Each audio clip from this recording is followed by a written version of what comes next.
Bonjour, je m'appelle Stéphane Popescu, je suis professeur associé à l'École nationale des sciences politiques et de l'administration de Bucarest et je dois vous parler des élections européennes en Roumanie en ce moment.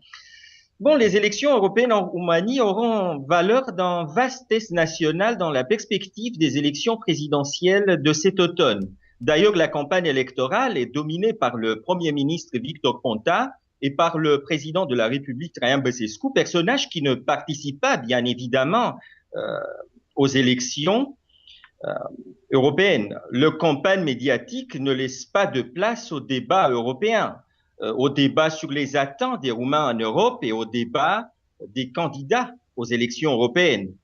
Nous assistons à une campagne électorale pour les élections présidentielles dans laquelle le président Traian Băsescu, au terme de son deuxième mandat, prépare son candidat et d'autre part le Premier ministre Victor Ponta qui essaye de mobiliser l'électorat sociodémocrate afin de s'affirmer, d'affirmer son image de futur président de la Roumanie.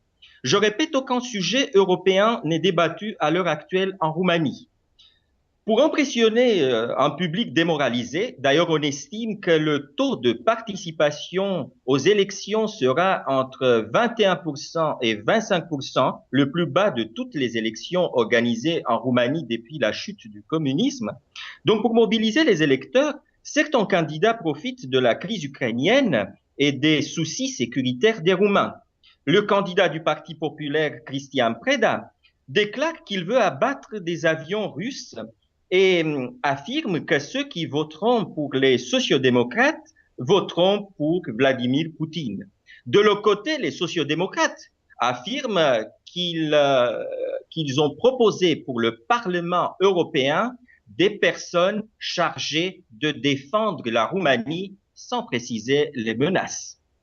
En dépit de ces enjeux électoraux, les dirigeants des principaux partis roumains ont l'intérêt d'assurer une place bien payée à leurs proches. Le Premier ministre Victor Ponta a imposé en tête de la liste sociodémocrate son épouse.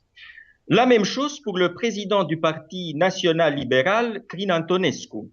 Quant au président Traian Băsescu, il a échoué de très peu d'imposer sa fille sur la liste comme il l'a fait il y a 4 ans.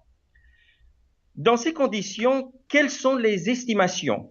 Il paraît que ce sont les membres des partis et le clientèle qui va constituer le gros de l'électorat présent aux urnes le 25 mai.